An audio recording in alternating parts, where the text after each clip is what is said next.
The last time, Goku defeated mercenary Tao before deciding that it was about time he brought the fight to the Red Ribbon Army, instead of letting them keep sending people after him. That, and he needed their Dragon Balls to resurrect Bora, who Tao had killed. Jaco, having recently made it back to Earth, had decided to go along with Goku, as well as the Pilaf gang, who had been travelling with Goku for a short while now. The group would all converge on the Red Ribbon base. The Red Ribbon soldiers barely stood a chance against them. Goku alone was enough to decimate their ranks, and Jaco barely needed to lift a finger. The group quickly fight their way to Commander Red, who leaves Staff Officer Black to fight them, though this time, instead of dropping the ceiling on them, Red activates the special robot suit, so he is piloting it instead of Black. Black also never finds out that Red's wish was to be taller, so he doesn't shoot Commander Red. Commander Red came crashing through the wall, almost crushing Staff Officer Black with the rubble, before grabbing Goku and throwing him to the ground outside. Black would attempt to shoot Jaco, but Jaco shot first, hitting Black in the hand, forcing him to drop his gun before firing again. The laser burned a hole in the wall next to Staff Officer Black's head, which had him understandably shaken. "You really aren't cut out for this." Jaco put his gun away. "So just get out of here. Your boss isn't gonna beat Goku with that cheap robot suit anyway, and he almost crushed you with that thing. So you really got no reason to be loyal to him." Reluctantly, the man would do as he was told.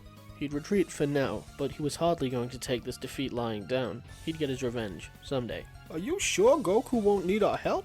Shu seemed concerned. That mech did look pretty formidable. "Oh please, he just got on your case about interrupting a fun fight." Commander Red landed in front of Goku, feeling pretty safe inside his machine. "It's nice to meet you face to face, boy. You've been quite the nuisance to us, but that problem's over now." Red pulled a lever and the machine lunged towards Goku. He was destroying his own base, killing his own men, all while attempting to disintegrate the boy. When the smoke cleared, he couldn't see Goku, so he assumed he'd won, until he heard a knock atop the glass of his machine. He'd look up, and there Goku was, pretty much unscathed. He would attempt to swat Goku off, but Goku was too nimble, jumping at the last second and tricking him into hitting himself, smashing the glass on the machine. "Fine then, I'll turn you and this entire compound to dust!" Red took off upwards before firing a missile towards Goku. Goku leapt upwards and kicked the missile off course, destroying a large portion of a nearby mountain. At this point, Red realized he'd made a mistake and attempted to retreat, but Goku didn't give him that option. A Kamehameha would pursue Red, ripping through the robot suit and causing it to explode, killing the commander then and there. What was left of the Red Ribbon Army scattered, with a few notable members like Dr. Gero and Staff Officer Black grouping up. They still had Jaco's blaster, and now they were aware of an alien presence on Earth. And Staff Officer Black knew that Colonel Violet had used the Chaos to rob them, since she knew they couldn't take the time to stop her. They'd track her down in time, but for now they needed to regroup to assess the extent of the damage. Needless to say, they wouldn't be able to make any moves for some time. Since nobody found out how selfish Commander Red was, Goku had unintentionally made a martyr of him. He was a symbol the Red Ribbon Army could use, a heroic commander who went out bravely fighting the enemy so they could escape. Of course, this wasn't the case. Red wouldn't care if he'd killed them all in the crossfire, but they didn't know that. Back at what was left of the base, the Pilaf gang would hand over the Dragon Balls to Goku before deciding to take off. "Considering you saved us from the Red Ribbon, we'll call it even." Pilaf was just making up excuses. "So, we'll be taking off now. See you around, kid." Goku waved to them before looking over the Dragon Balls. They only had 6, they were still missing one. And apparently he'd broken the radar again during his fight with Commander Red. "This thing isn't very durable." Around this time, Bulma, Krillin, Roshi, Puar, and Yamcha would arrive. They were here to help Goku, but they were a little late. Bulma doesn't have the parts to fix the radar right now, but Roshi suggests visiting his older sister Baba, who could use her crystal ball to find the last Dragon Ball. They stop to pick up Upa before heading to Baba's place. When they get there, however, Baba asks for a ridiculous sum of money that they don't have, so instead they agree to take on her 5 fighters. If they win, they get the reading for free. "Well, that sounds easy enough. Jaco here should be able to blast through all of them," Bulma suggested, though the others didn't seem too happy with that. "That's not fair, I want to fight too." Despite Goku's complaints, the order was decided of Jaco, Goku, Krillin, Yamcha, then Upa. Jaco was up first against Fangs the Vampire, but Baba stopped him, holding out her hand. "Your gun, officer. I'll give it back after the tournament." Jaco handed over his blaster before stepping into the ring. Fangs attempted to bite Jaco, but he didn't come close to hitting him, and Jaco knocked him out with a single punch. He'd expected this. He didn't really want to compete first because, well, the others wouldn't get a chance. The next opponent was See-Through the Invisible Man. Jaco couldn't see him, of course, but he did have sharp hearing and sharp eyes. So he would simply listen out for the sounds of the Invisible Man's footsteps before grabbing him and tossing him out of the ring. Next up is Bandages the Mummy. Bandages couldn't land a single hit on Jaco. Even when he tried to ensnare him with his bandages, Jaco broke out easily and defeated him with a kick to the face. As Spike the Devilman entered the ring, Jaco simply stepped out. Well, I'm done. Goku, it's your turn.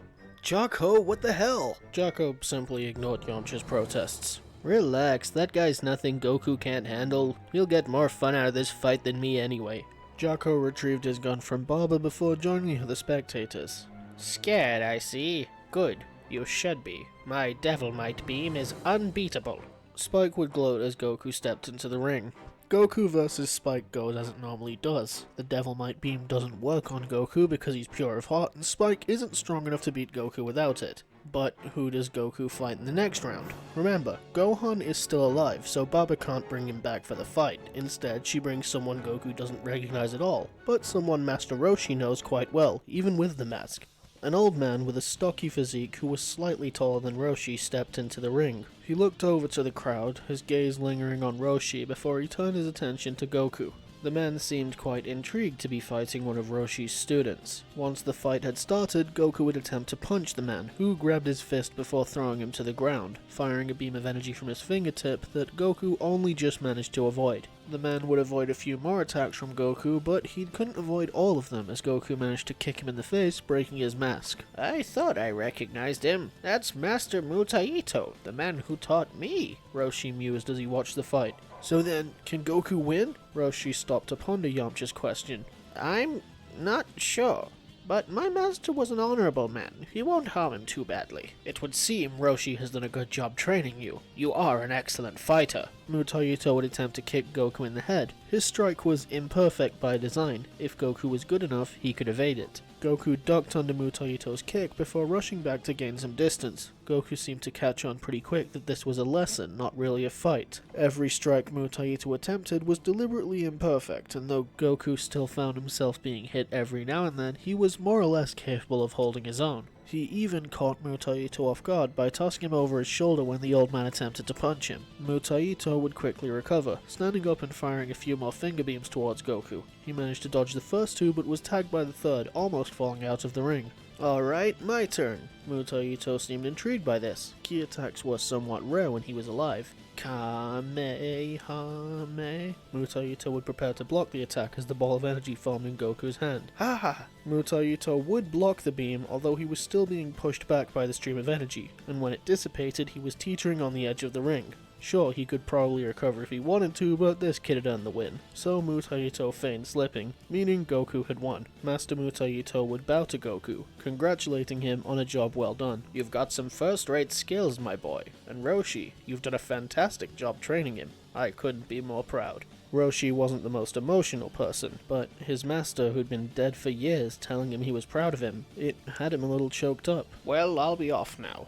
Keep on your toes, my pupil. Goku may surpass even you soon if you aren't careful. It was nice meeting you all. With that, Mutaito left, heading back to the afterlife. Baba would tell the group where the last ball was, and this time Goku wouldn't have to fight the Pilaf gang for it, so they resurrect Bora, and Goku catches the 4-star ball before they can scatter around the world. After which, Roshi instructs Goku to train himself out in the wilderness for the next 3 years, in order to prepare for the next tournament. Goku agrees to this before handing Jaco the 4-star ball, which was now stone. Please deliver that to my grandpa, and tell him where I am. Will you come watch me again in the next tournament? Yeah, sure kid. Master Roshi watched as Goku ran off to travel the world. He of course still has work to do, training both Krillin and Yamcha, but he was feeling a tad nostalgic after seeing Mutaito again. Perhaps this old fossil could still improve. At a guess, he was pretty sure Goku was now stronger than him, or at least equal. And the way Krillin was improving, he would surpass him too soon enough. He wasn't sure he'd ever catch up to those boys now, but at the very least he couldn't allow himself to fall too far behind his students. Jaco would take the ball before climbing into his ship and flying away, delivering the ball and the message to Mount Paozu on his way past. So he's off training again, is he?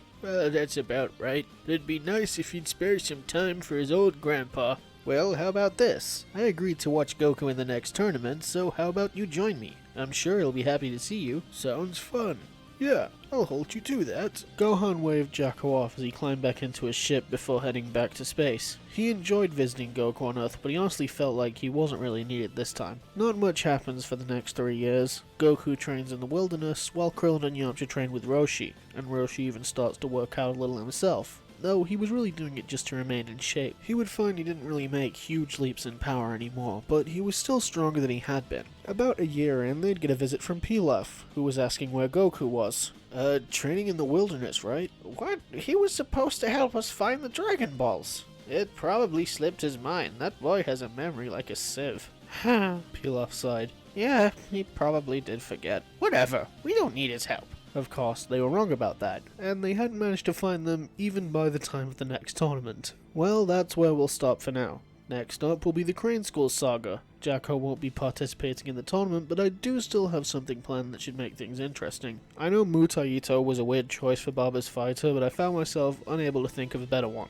I mean, Gohan's alive, who else is there? Bardock? No way he'd hold back enough for Goku to have a chance. Anyway, if you enjoyed this video, maybe consider subscribing, if you want to, and if you don't, that's fine too. No pressure. Alright then, see ya.